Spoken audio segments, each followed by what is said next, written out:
एक बार हम रुककर अपने आप को थाम कर बस एक सवाल करें कि झारखंड अलग राज्य करने का जो उद्देश्य था वह उद्देश्य पूरा हुआ है कि नहीं हुआ है। आज इस भीड़ से उत्तर जानना चाहते हैं, क्या अलग झारखंड राज्य करने का जो उद्देश्य था वो पूरा हुआ है? नहीं हुआ है। हाँ या ना? हाँ या ना? आज हर एक गांव की गली से, खेत के चौपाल से यही आवाज आती है, खेतों की पगडंडियों से, गांव के चौपाल से, कि झारखंड राज्य हमने जो सोच कर लिया था आज वो कोसों दूर है हमसे। हमने झारखंड राज्य इसलिए लिया था कि जब हम लोग झारखंड राज्य का अलग निर्माण करेंगे, यहाँ की शैक्षणिक व्यवस्था में सुधार होगा, यहाँ की स्वास्थ्य व्यवस्था में सुधार होगा, यहाँ के नौजवानों को रोजगार मिलेगा, यहाँ के जल जमीन जंगल को सुरक्षित किया जाएगा, यहाँ के आदिवासी मूलवासियों की भावनाओं का ख्याल रखा जाएगा। लेकिन जैसे झारखंड राज्य अलग हुआ, हमें क्या मिला? हमें पलायन मिला, हमें विस्थापन मिला, हमें बेरोजगारी मिली, हमें अशिक्षा मिला, हमें बीमारी मिली, और आज धड़ल्ले से हमारी नौकरियों को प्रदेश के लोगों को बेचा जा रहा है और हम केवल तमाशा बिन होकर देख रहे हैं। आज झारखंड होने के बाद हमें बस यही मिला कि हमें नक्शे से काटकर 46% बिहार का भूभाग, 79,714 वर्ग किलोमीटर का एक धरती का टुकड़ा मिला है। लेकिन आज हक अधिकार की बात करें तो आप गिरिडीह से लेकर गढ़वा चले जाएं, सिंहभूम से लेकर आप साहेबगंज चले जाएं, आपको यही मिलेगा कि आज भी झारखंड के लोगों का दमन किया जा रहा है, आज भी झारखंड के लोगों का दोहन किया जा रहा है। ये बहुत शर्म की बात है, ये बहुत दुर्भाग्य की बात है। और चूंकि इस राज्य को बनाने में बहुत सारे वीरों ने बलिदान दिया है, आज विनोद बिहारी महतो हमारे बीच नहीं है, आज निर्मल महतो हमारे बीच नहीं है, आज कॉमरेड ए.के. राय हमारे बीच नहीं है, लेकिन आज किशन गुरु शिबू सोरेन जिंदा है, आज वो अस्वस्थ है, लेकिन हम उनके स्वास्थ्य की कामना करते हैं। उनसे एक सवाल पूछेंगे कि गुरु जी बताइए कि इसी दिन के लिए आपने झारखंड राज्य अलग लिया था, आपने झारखंड राज्य क्या केवल अपनी पुतोहू लोग को विधायक बनाने के लिए लिया था? इस बात का उत्तर दीजिएगा गुरु जी, यदि आपके कानों तक मेरी आवाज आ रही है तो। आज बगल में, यही बगल में माननीय मुख्यमंत्री की अर्धांगिनी बैठी है जो गांडे की विधायक है, वो एक महिला विधायक है, इसलिए हम महिला पर विशेष टिप्पणी नहीं करेंगे, उन पर कोई छीटाकसी नहीं करेंगे। लेकिन वो मंचों पे आती हैं और अपने भाषणों में बार बार 1000 रुपए का जिक्र करती है कि हमने मैया सम्मान योजना दिया 1000। ऐसा लगता है उन्होंने हमें खैरात दिया है, हमें भीख दिया है। बड़ा दुर्भाग्य कि कोई 1000 रुपया देकर इस प्रकार से महिमा मंडन करता है। आज मैं माननीय मुख्यमंत्री, उनकी अर्धांगिनी, चूंकि दोनों सरकार में दोनों सम्मिलित हैं, मैं उन्हें साफ साफ कहूंगा 1000 नहीं, आप 500 रुपया देके वोट ले जाइए, लेकिन हमारा एक शर्त होगा, आपके परिवार में 4 विधायक है, आप डिसाइड कर लीजिए वो कौन रहेगा, 3 को इस्तीफा दीजिए, इस बार सारा वोट आपका। कौन इस्तीफा देगा? कल्पना मैडम इस्तीफा देंगे या बसंत सोरेन जी इस्तीफा देंगे या सीता मैडम इस्तीफा देंगे? हेमंत सोरेन जी बताइए। अरे वाह, ये झारखंड के लोगों को आज भी आप लोग को क्या समझ रहे हैं? आपने हमें क्या दिया? अभी हमें नहीं, हमारी माओ और बहनों को मैया सम्मान योजना आपने दिया। भैया लोग क्या झाल बजाएंगे? नहीं बताइए, भैया लोग क्या झाल बजाएंगे माननीय मुख्यमंत्री महोदय? इसलिए आप बिल्कुल, आप 1000 रुपए में सारा वोट ले जाइए, लेकिन आप उत्तर दीजिए कि आपके परिवार में कौन 3 लोग हैं जो विधायकी से इस्तीफा देंगे? कौन 3 लोग इस्तीफा देंगे? या यदि आपकी मैडम अगर वो गांडे से विधायक रहेंगी तो मुख्यमंत्री महोदय आप बरहेट से मुख्यमंत्री के पद से इस्तीफा दीजिए। क्या एक परिवार के लिए झारखंड राज्य अलग बना था? क्या एक परिवार के लिए झारखंड राज्य अलग बना था? बताइएगा। नहीं ना? तो ये कौन सा ड्रामा है भाई? ये कौन सा महिमा मंडन है? आज हमारे राज्य में पलायन बढ़ रहा है, आज हमारे राज्य में बेरोजगारी का दर बढ़ रहा है, आज हमारे राज्य में अशिक्षा का दर बढ़ रहा है, आज हमारे राज्य में मजदूरों की संख्या प्रवासी के रूप में बढ़ रही है, और आप 1000 रुपए देकर हमें अगर बहलाने का कार्य करते हैं तो ये दुर्भाग्य की बात है। और विशेषकर झारखंड के युवाओं, आपको स्पष्ट कहना चाहेंगे, आज देख सकते हैं युवाओं का मकसद होता है कि बढ़िया से पढ़ाई लिखाई हो, अच्छा से कंपटीशन की तैयारी करें और झारखंड की नामधारी परीक्षाओं में बैठे। आज आपको मालूम है सीजीएल के साथ क्या हुआ? मालूम है आपको क्या हुआ सीजीएल के साथ? पेपर लीक का मामला। आज सीजीएल के साथ क्या हुआ? पेपर लीक का मामला। आप सोच के देखिए, सीजीएल की परीक्षा जिसका इंतजार 2015-16 से किया जा रहा था कि नहीं? 2015-16 से सीजीएल की परीक्षा का इंतजार किया जा रहा था। आज 2024 में 28 जनवरी 2024 को सीजीएल की परीक्षा होती है, लेकिन 2 घंटे बाद पुनः पता चलता है कि पेपर लीक हो चुका है। पुनः री एग्जाम लिया जाता है। एग्जाम कब लिया जाता है? 21-22 सितंबर को लिया जाता है। पुनः री एग्जाम में भी पता चल रहा है कि पेपर लीक किया जा चुका है। ऐसे में आप तमाम केवल नौजवान पढ़ने वाले छात्र नहीं, अभिभावक, माताएं, हमारे तमाम अभिभावक, आपको भी गुस्सा आना चाहिए। आपको भी गुस्सा आना चाहिए कि आपने इन सरकारों को क्यों चुना था। आपको मुख्यमंत्री के साथ सुदीप सोनू से सवाल करना चाहिए कि आपको हमने सत्ता में क्यों बैठाया था? सीजीएल के पेपर लीक करने के लिए नहीं बैठाया था। आपको सवाल करना चाहिए। लेकिन आज बहुत दुर्भाग्य की बात है, हम और आप व्यस्त हैं, अपने रोजमर्रा की जिंदगी में व्यस्त हैं। हम अपनी चाय की दुकान में व्यस्त हैं, हम अपनी पान की दुकान में व्यस्त हैं, हम अपनी दिनचर्या में व्यस्त हैं, हम अपने काम काज में व्यस्त हैं, हम अपने रोजगार में व्यस्त हैं। लेकिन आज यहाँ के राज्य के आपके बच्चों के भविष्य को लाखों रुपए में बेचा जा रहा है और आपके कानों में अगर जू नहीं रेंग रही है तो याद रखिएगा, केवल सरकार दोषी नहीं है, आप और हम दोषी हैं इस राज्य की बर्बादी के लिए। इस बात को याद रखिएगा। और यदि आप आज याद नहीं रखते हैं, आज यदि आप में राजनीतिक सुचिता का संचार नहीं होता है, यदि आज आप में राजनीतिक चेतना जागृत नहीं होती है, तो आने वाली पीढ़ी आपसे सवाल करेगी। आपकी आने वाली पीढ़ी आपसे सवाल करेगी कि आपने क्यों सवाल नहीं किया। जिन लोगों को आपने सत्ता दिया था उन लोगों से सवाल क्यों नहीं किया? कौन जिम्मेवार होगा? सीजीएल की परीक्षा में धांधली का जिम्मेवार कौन होगा? पारा टीचर की जो समस्या है उसका जिम्मेवार कौन होगा? आंगनबाड़ी की सेविका धरने पर बैठी है, उनका जिम्मेवार कौन होगा? पूरे राज्य में लोग धरने पर बैठे हैं। आज ये सवाल उठता है कि अगर पूरे राज्य में लोग धरने पर बैठे हैं तो इस राज्य में खुशहाल कौन लोग हैं? ये भी हमारे सोचने का सवाल है। और विशेषकर नौजवान साथियों, आपको बताना चाहेंगे, कभी भी आपका ध्यान उस ओर नहीं गया है। आपका ध्यान कभी उस ओर नहीं गया है। हमारा ध्यान नौकरियों की ओर जाता है। एक बहाली में अगर मान के चलिए जेपीएससी की बहाली आती है, 250 सीट होता है, 350 सीट होता है, 350 सीट होता है।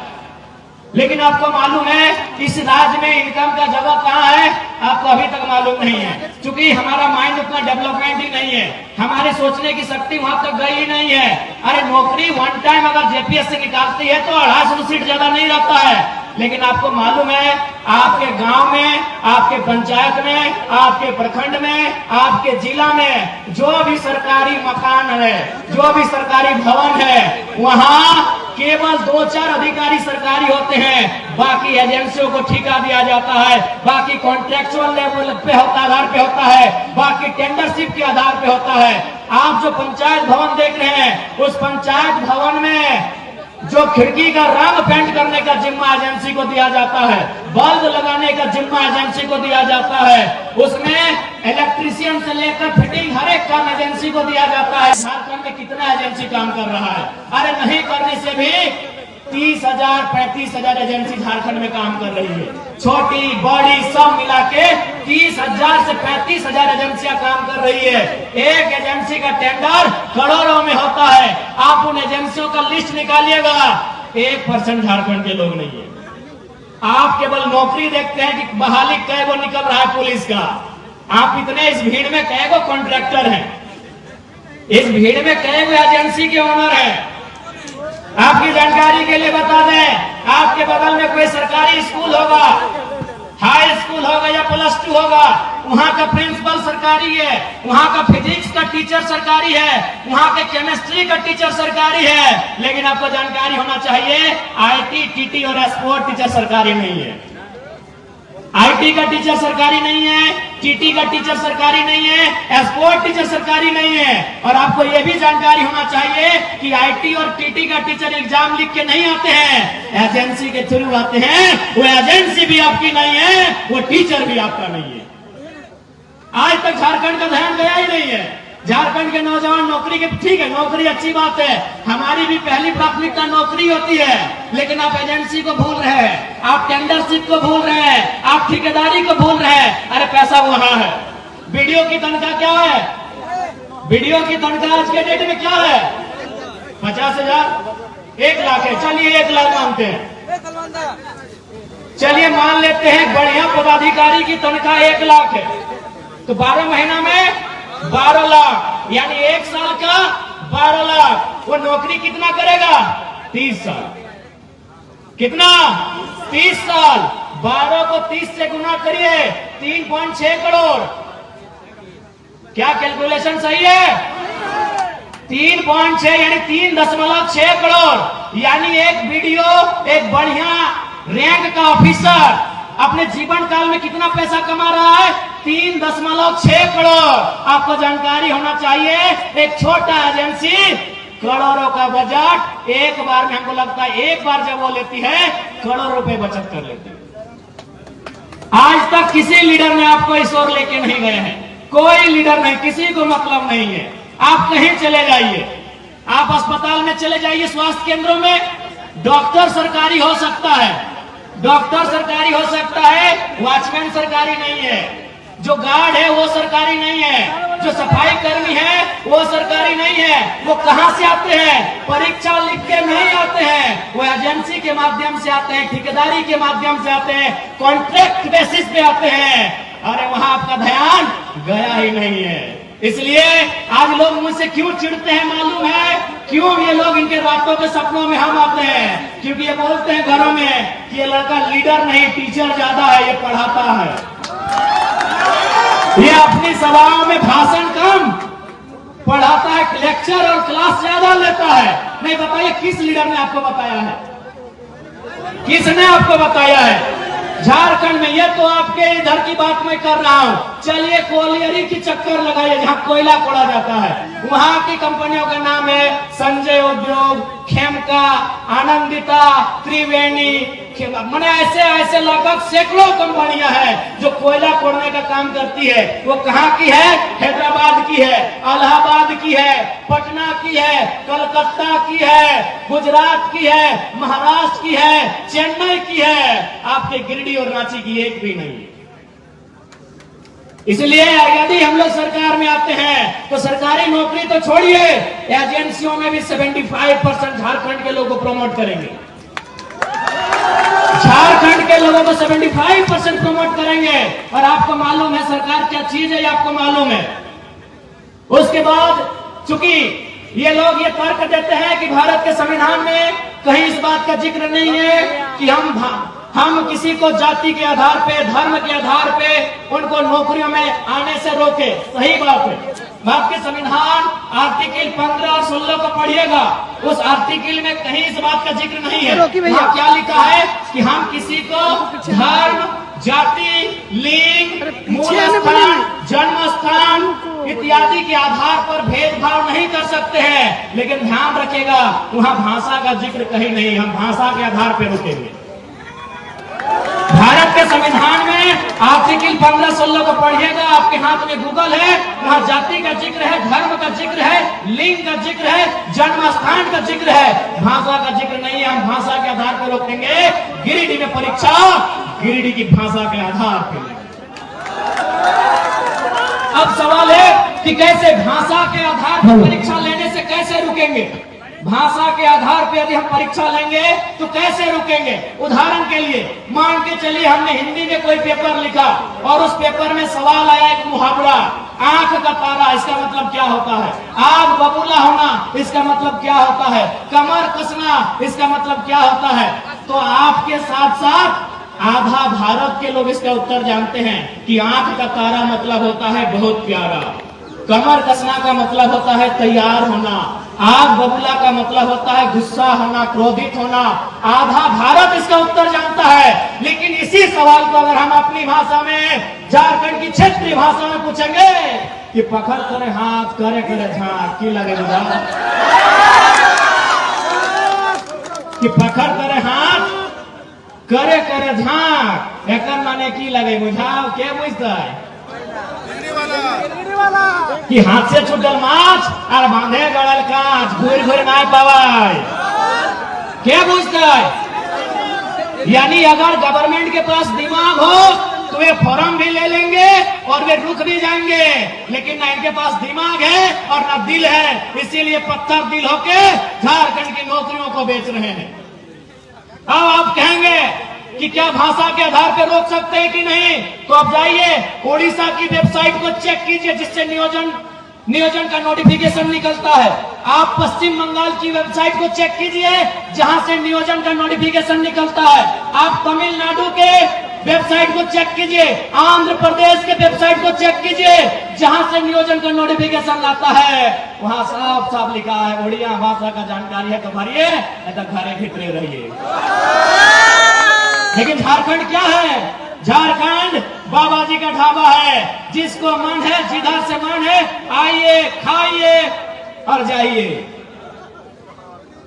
इसलिए आज जो लोग सत्ता में बैठे हैं उन्होंने अपनी राजनीतिक सुचिता का अंत कर लिया है, उन्होंने अपनी राजनीतिक दूरदर्शिता का अंत कर लिया है, उन्होंने अपनी राजनीतिक नैतिकता का अंत कर लिया है। और नहीं तो आज बार बार परीक्षा लीक नहीं होता, बार बार छात्र सड़कों पे नहीं आते हैं। आज हमारे नौजवान, ऐसा लग रहा है बिरसा मुंडा के राज्य में, शायद निर्मल महतो के राज्य में हक नहीं, अधिकार नहीं, सरकार से अपना भीख मांग रहे हैं, ऐसा प्रतीत हो रहा है। इसलिए आज तमाम नौजवान, चूंकि नौजवानों को गुस्सा बहुत आता है, लेकिन मुझे दुर्भाग्य है कि आपका गुस्सा अभी क्यों नहीं आ रहा है, आपका गुस्सा सही जगह पे क्यों नहीं आता है। अरे आपका गुस्सा जो ताड़ी गोदाम में आता है, जो माड़ी गोदाम में आता है, जो जुआ खेलते हैं, जो टास की भट्टी में आता है, वह गुस्सा सरकार के सामने क्यों नहीं आता है, ये मेरा आपसे सवाल है। क्यों नहीं आता है आपको गुस्सा इन विधायकों से? क्यों नहीं आता है आपको क्रोध इन सांसदों से जो आपके बच्चों के भविष्य को सौदा कर रहे हैं, उनके सपनों का खंजर भोंक रहे हैं? क्यों नहीं आपको गुस्सा आ रहा है? इसलिए आज तमाम गिरिडीह के वासी और मीडिया के माध्यम से पूरे राज्यवासियों को कहेंगे कि आज आपके पास समय है, आज आपके पास समय है। एक लड़का पारसनाथ के जंगलों से निकलकर आपको पुकार दे रहा है, इस पुकार का अनसुना मत कीजिएगा, नहीं तो 10 साल बाद जो लड़के हमारे भाई लोग आएंगे वो फेसबुक और इंस्टाग्राम से बाहर नहीं आ पाएंगे। टाइगर जरामतो जिंदाबाद, टाइगर जरामतो जिंदाबाद।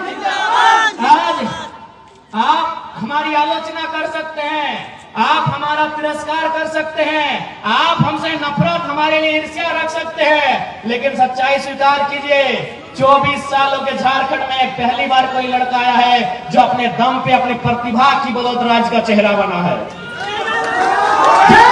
कल्पना सोरेन इसलिए चेहरा बनी कि मुख्यमंत्री की अर्धांगिनी है।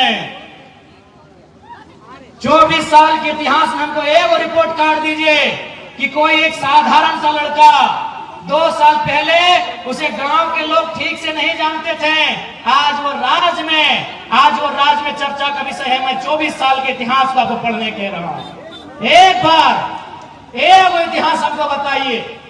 आज बहुत सारे लोग कहते हैं अरे इस राज्य में रोज आंदोलन हो रहा है, कभी राजभवन के सामने हो रहा है, कभी मुख्यमंत्री के आवास में हो रहा है, कभी डीसी कार्यालय के सामने हो रहा है, कभी विधानसभा के सामने हो रहा है।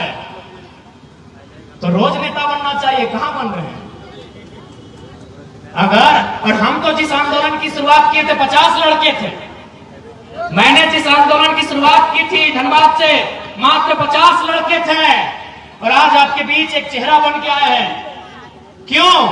क्योंकि ये नियति की मांग थी। नियति चाहती थी कि कोई आए सामने जो झारखंड के मुद्दों पे खुल के बात करे, कोई आए सामने जो झारखंडियत पे खुल के बात करे, लेकिन कोई बात नहीं करना चाहता था। वो कहते हैं ना कि दिल्ली से तो हर कोई परेशान है, लेकिन घंटी बांधेगा कौन? घंटी बांधेगा कौन? तो बस मैंने वही काम किया है, मैंने आवाज दिया है, मैंने घंटी बांधने का काम किया है। और आज मैं बिल्कुल तमाम मीडिया के माध्यम से तमाम सरकार को, तमाम जनप्रतिनिधियों को और साथ ही साथ सुपर सीएम मुख्यमंत्री के साड़ू श्री सुदेव सोनू को भी चुनौती देता हूं कि सुन रहे हैं, गिरिडीह का झंडा मैदान आपके बाप का है।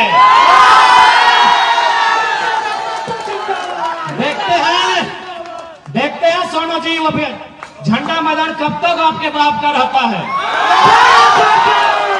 बड़ा दुर्भाग्य, एक लोकतांत्रिक देश में हम लोग 2 साल से झंडा मैदान में सभा करने की बात कर रहे हैं।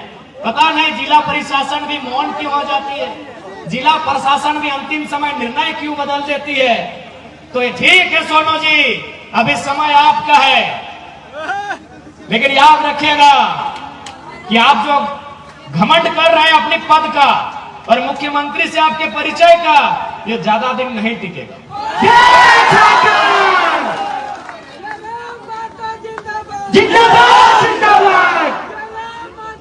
और याद रखिएगा, इस बार गिरिडीह की जनता आपसे हिसाब लेगी। गिरिडीह की जनता आपसे इस बात का हिसाब लेगी कि आपने जितना जीएम लैंड में कब्जा किया है, आपने जितना कंपनी और फैक्ट्री से दलाली लेने का काम किया है, उसका पाई पाई हिसाब गिरिडीह की जनता लेगी। माननीय सुदीप कुमार सोनू जी, इस बात को याद रखिएगा। आज केवल गिरिडीह की बात करें तो आज आपके आसपास इसी क्षेत्र में हजारों छोटी बड़ी कंपनियां हैं कि नहीं? आज इसी गिरिडीह में हजारों कंपनियां हैं, रंजित दा, है कि नहीं? हाँ मनोज दा, इसी गिरिडीह में हजारों कंपनियां हैं। आज आप देख सकते हैं, हर एक कंपनियों से धुआं निकलता है, लेकिन विधायक मौन है। अब सवाल ये उठता है कि विधायक मौन क्यों है? क्योंकि मैं आपको एक अनुभव बताना चाहता हूं। एक कंपनी के किनारे मेरा कार्यक्रम था। जब तक मेरा कार्यक्रम था, कंपनी ने धुआं को बंद करके रखा था। यानी केवल मेरे कार्यक्रम से अगर धुआं बंद हो सकता है, तो विधायक चाहेंगे तो क्या क्या बंद हो सकता है, आप सोच के देखिए। एक कार्यक्रम में, जब तक मेरा कार्यक्रम था, मेरे कार्यक्रम से लगभग 300-400 मीटर की दूरी में एक फैक्ट्री था। उस फैक्ट्री में धुआं उड़ता है, लेकिन जब तक कार्यक्रम था वो धुआं बंद था। क्यों बंद था? मैं कंपनी के ओनर ने कहा था कि जब तक टाइगर जयराम महतो मीटिंग करके चले ना जाए, धुआं मत खोलना। आप सोच सकते हैं, एक लड़का जो ना विधायक है ना सांसद है, अगर उससे इतना खौफ बन सकता है, तो जो लोग संवैधानिक पदों में हैं, उनसे कितना खौफ बनेगा, आप अंदाजा लगा लीजिए। अब सवाल है, क्यों नहीं चाहते हैं? ये क्यों नहीं चाहते हैं? नहीं, ये इसलिए नहीं चाहते हैं क्योंकि इन्हें वो कंपनियां चंदा देती है। ऐसा नहीं है कि जरा महतो को उन्होंने चंदा का प्रलोभन नहीं दिया। कभी उन्होंने स्कॉर्पियो तो कभी फॉर्च्यूनर जैसी गाड़ियों का ऑफर रखा है, लेकिन हमने एक ही लाइन कहा है कि मैं उस मिट्टी से आता हूं जिस मिट्टी में शहीद निर्मल महतो ने बलिदान देकर झारखंड राज लिया था। आप ये सौदेबाजी उनसे कीजिएगा जो लोग बिकना जानते हैं। हम झारखंड की राजनीति में टिकने आए हैं, और अगर हम टिक गए तो बेईमानों का बहुत बेहतरी से सफाया होगा। बिल्कुल बहुत बेहतरी से सफाया होगा। और मैं आपको कहना चाहूंगा, बहुत सारे लोग आपको कहेंगे कि ये लड़का नौजवान है, कभी कभी एग्रेसिव भाषण देता है, आक्रामक बातें करता है, मारने पीटने की बातें करता है। ठीक है भैया, ये मेरा व्यवहार में है तो है। मैं कोई छुपा के अपना, मेरा कैरेक्टर नहीं है जैसा सुदीप सोनू का है। मेरा कोई कैरेक्टर छुपा के नहीं है। मैं जैसा हूं आपके सामने हूं। मुझे टी शर्ट पहन के मंच में आना पसंद है, मैं आता हूं। मुझे खाली पांव पसंद है, मैं खाली पांव आया हूं। मैं कोई दिखावटी नहीं हूं, मैं जो हूं। लेकिन हाँ, इतना कह देंगे, मैंने 2 साल झारखंड को देखा, बहुत करीब से देखा। लगभग नहीं करने तो 20 करोड़ मुआवजा हम लोग लड़के दिलाए। 20 करोड़ रुपया हम लोग मजदूरों को लड़के दिलाए। कहीं कहीं नहीं भी दिला पाए, ये भी सही है, लेकिन 20 करोड़ और लगभग 1500 नियोजन हम लोग लड़के दिलाए। उस लड़ने के क्रम में झारखंड को मैंने बड़े करीब से देखा कि झारखंड में नियम से बात करने से ये राज नहीं चलेगा। इस देश में गांधी का भी आदर है, इस देश में भगत सिंह का भी आदर है, और मुझे लगता है झारखंड में भगत सिंह का चरित्र होना चाहिए। मैं आपको एक ताजा घटना बता रहा हूं, आपने मेरा वीडियो देखा होगा बागमारा में, शायद पहली दृष्टि में आपको भी बुरा लगा होगा कि लड़का क्या बोल रहा है, बदला लेंगे, खून बहेगा, लहू बहेगा, आपके परिवार को हम देख लिए हैं, आपको भी लगेगा चूंकि वो 30-40 सेकंड का वीडियो है, लेकिन असली सच्चाई क्या है अगर आप सुनिएगा तो आपके पांव के नीचे से जमीन खिसक जाएगा। दरअसल बागमारा के उस कोलियरी में 133 मजदूर काम करते हैं। अच्छा एक बात बताइए, अगर कोई कहीं काम करता है तो उसके काम का कोई प्रमाण होता है कि नहीं? चूंकि वो कोलियरी में काम करते हैं यानी बीसीसीएल के अधीन काम करते हैं, लेकिन चूंकि बीसीसीएल ने टेंडर दे दिया है तो टेंडर दे दिया है तो टेंडर वाली कंपनी का जिम्मा होना चाहिए।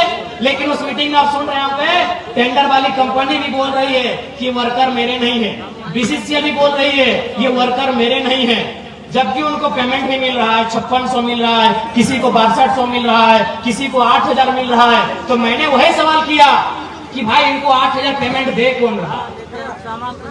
इनको 8000 पेमेंट दे कौन रहा है? ये बीसीसीएल की वर्कर नहीं है, ये आउटसोर्सिंग कंपनी के वर्कर नहीं है, तो इनको पेमेंट दे कौन रहा है? बस वहीं कोई तीसरा आदमी छुप के बैठा है जो विधायक या सांसद है।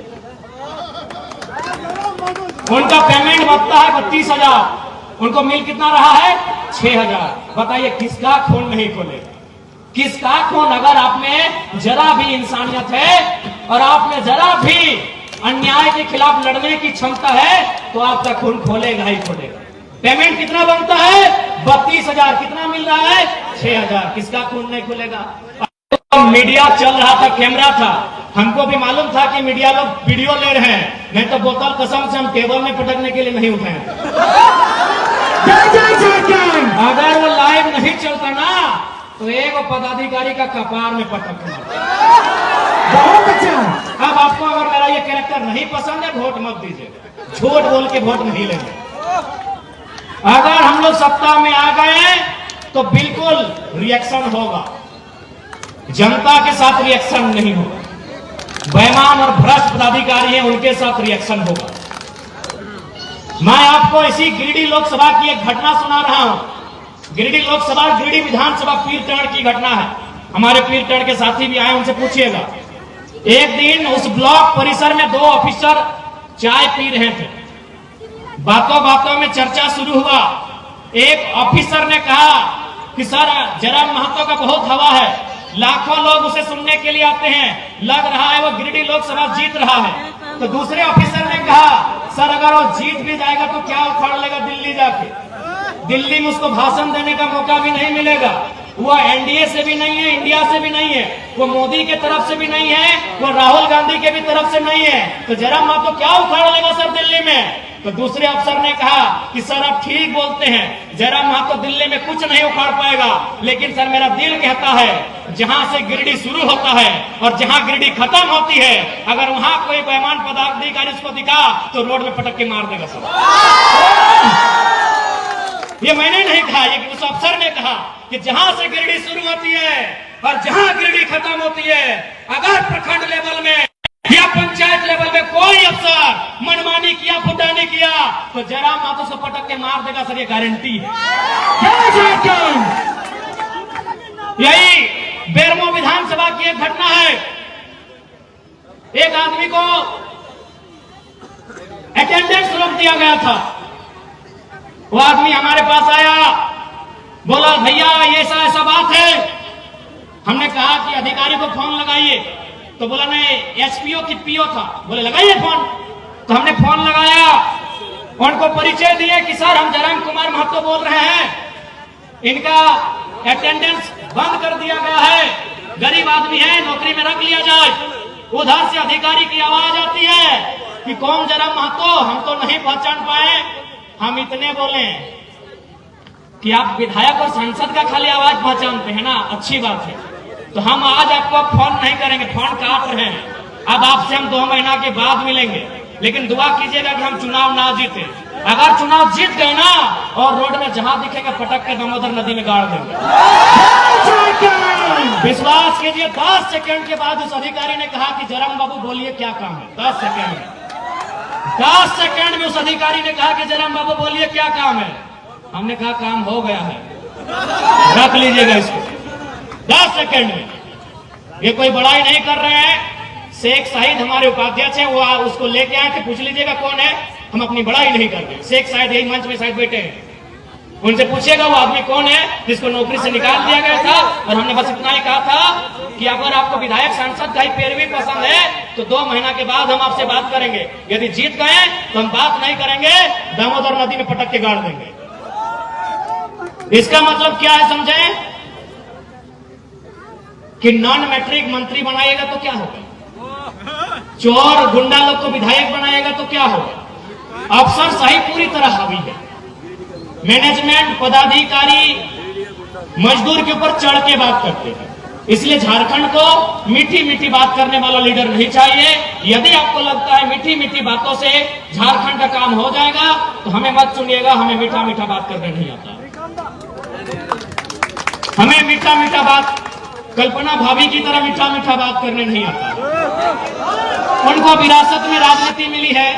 ससुर जी और पति जी उनके मंत्री मुख्यमंत्री हैं, उनको विरासत में राजनीति मिली है। वो मीठा बात करेंगे। हमें मीठा बात करने नहीं आता है। गिरिडीह में है भाभी, प्रणाम। पहले प्रणाम स्वीकार कीजिए। और आपसे निवेदन होगा भाभी, ये लोग आपको वोट देंगे, आप विधायकी से इस्तीफा दे दीजिए। और इतना भी हम लोग बेवकूफ नहीं है। सुनने में आया है केवल आपको गांडे से विधायक बनाने में सरकार ने सिस्टम के साथ साथ 10 करोड़ रुपया फूंक दिया है। क्या बात करते हैं।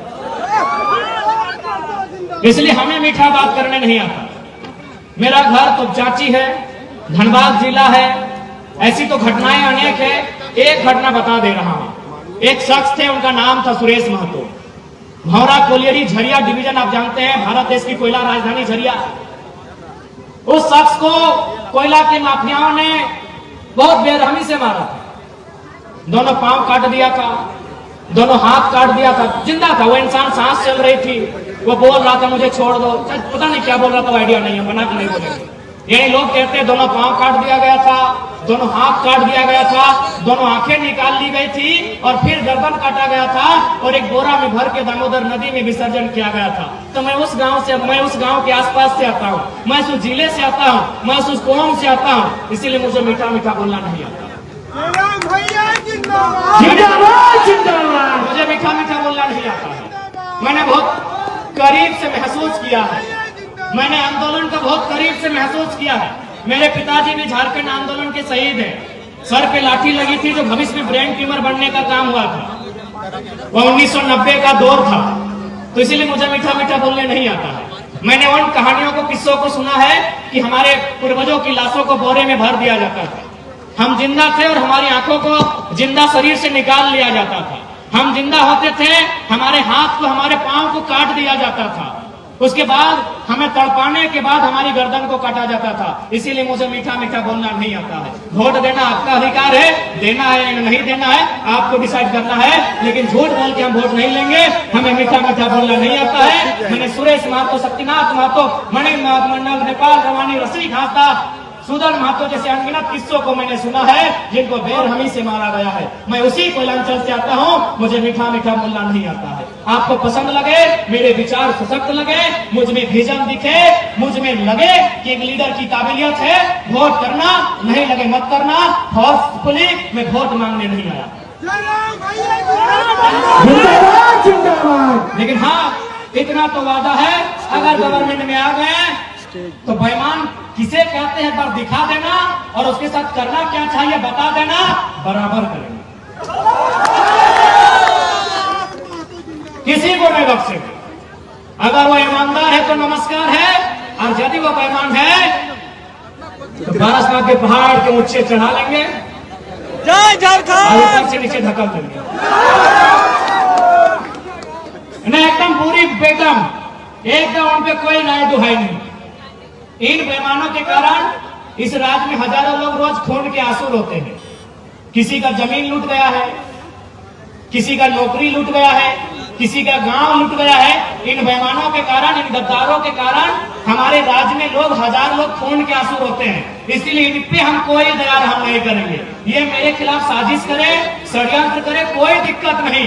यदि जनता ने चाहा और मैं जीता, इनको तो मैं पटक पटक के मारूंगा। बेईमान पदाधिकारियों का कोई स्थान नहीं रहेगा हमारी गवर्नमेंट में। और मेरा गुस्सा तो आपको मालूम है, मेरा नाम टाइगर घास कुदमने के लिए नहीं मिला है। पहले आपको बताना चाहेंगे, मेरा नाम टाइगर 8वीं 9वीं क्लास में केवल एग्रेशन के कारण मिला है। मेरे गुस्से के कारण ही मेरा नाम टाइगर मिला है। मैंने घास उखाड़ा इसलिए टाइगर नाम नहीं मिला है। तो मैं तो अपने फ्रस्ट्रेशन को अपने दिल में छुपा के बैठा हूं। जिस दिन कैमरा नहीं चले, क्या करें, जिस मीटिंग में जाते हैं कैमरा चलता है, खाली कैमरा नहीं चले उसके बाद देखिएगा जो पदाधिकारी बैठा है ना कंपनी वाला, उसके बाद जिस दिन कैमरा नहीं चलेगा उस दिन बताएंगे।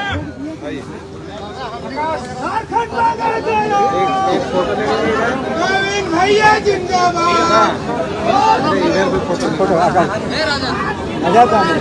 इसलिए आज तमाम जनता जनार्दन से यही कहेंगे कि एक बार युवाओं को मौका दीजिए।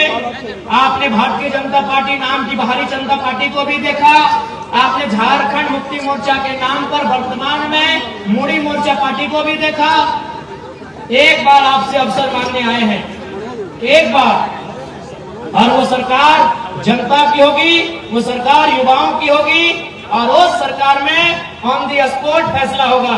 यदि जरूरत पड़ा तो सामने वाला कोई क्यों ना रहे, हम लोग आंख से आंख मिला के टकराएंगे, हम लोग नजर चुराने का काम नहीं करेंगे। और एक बात आप जान लें, आज ये लोग तो कहते हैं कि खजाना में पैसा नहीं है, झूठ बोलते हैं, पूरा झूठ बोलते हैं, खजाना में पैसा नहीं है। झारखंड में यदि पैसा नहीं है तो कहीं पैसा नहीं है।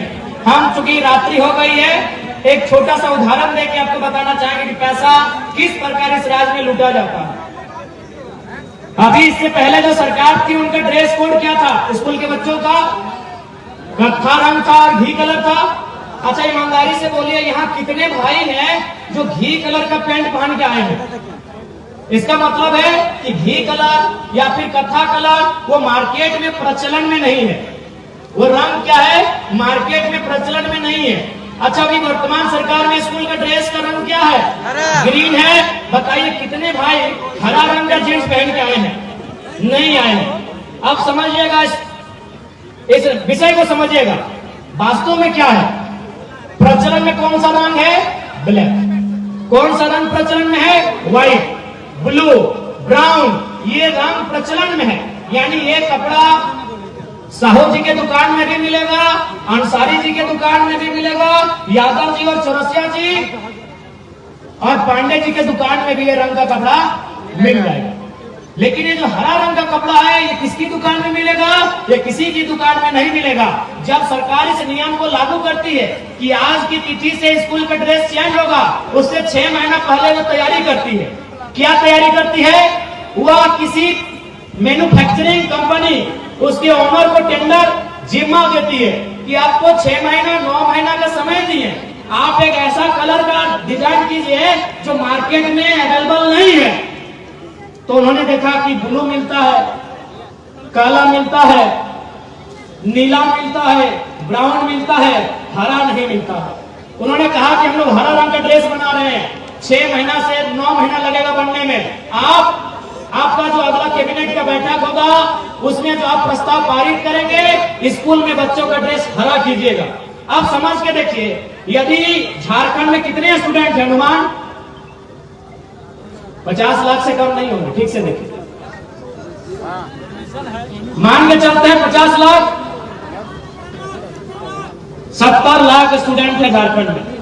अगर एक स्टूडेंट अपने ड्रेस में 1000 रुपए खर्च करता है तो 70 लाख में 3 जीरो ऐड कीजिए, 70 लाख 70 करोड़ 7 अरब। गलती है क्या? थोड़ा कैलकुलेशन बताइएगा।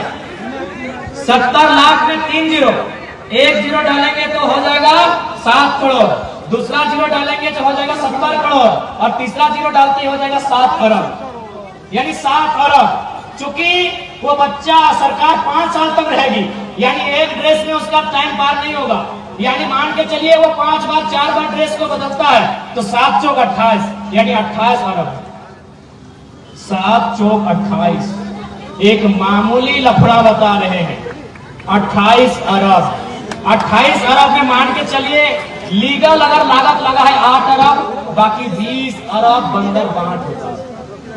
अब यदि हमको भी मान के चलिए, हमको भी अगर पैसा इसी प्रकार लूटना है तो मान के चले 2024 में हम लोग सरकार बना लेते हैं और हमको भी अगर बच्चों के ड्रेस से पैसा कमाना है तो हम सरकार बनते ही 15 दिन में नोटिफिकेशन जारी करेंगे कि आज के बाद से झारखंड की जितना भी स्कूल है बच्चों के स्कूल का जो ड्रेस होगा वह पीला हो जाएगा। पीला फुल पैंट कौन पहनता है भैया? 2029 में गुलाबी हो जाएगा। गुलाबी फुल पैंट कौन पहनता है भैया?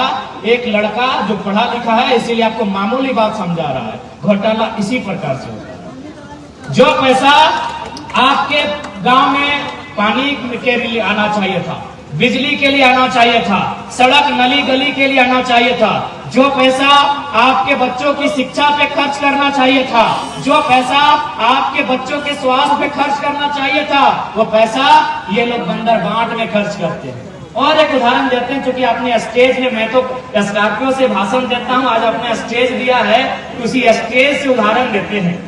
गांव भर में एक चबूतरा बनता है, एकदम सेम ऐसा ही चबूतरा, ये मान लीजिए चबूतरा आपको याद आ रहा है? थोड़ा दिमाग लगाइए, आपके गांव के किसी कोने में, किसी मंदिर के सामने, किसी जंगल में, किसी फुटबॉल मैदान में एक चबूतरा होगा।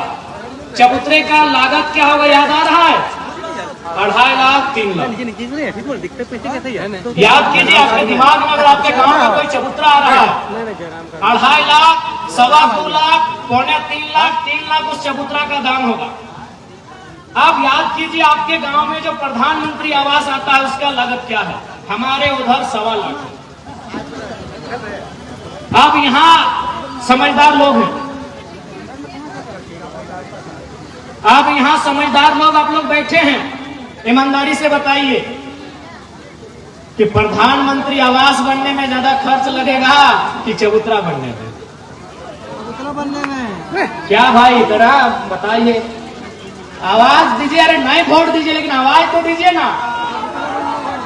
प्रधानमंत्री आवास में घोड़ी क्या बोलते हैं आप लोग? एक नीचे घोड़ी में पहले फिर लिंटन, फिर ढलाई, फिर पलस्तरा, फिर पेंटिंग, तो खर्चा कहाँ? आवास में। आवास कितना में बन रहा है? 1.25 लाख से 1.5 लाख में, और चबूतरा में कुछ नहीं है, 2.5 लाख 3 लाख। क्योंकि आवास आदमी का बनता है और चबूतरा नेता और अधिकारी का कमीशन होता है।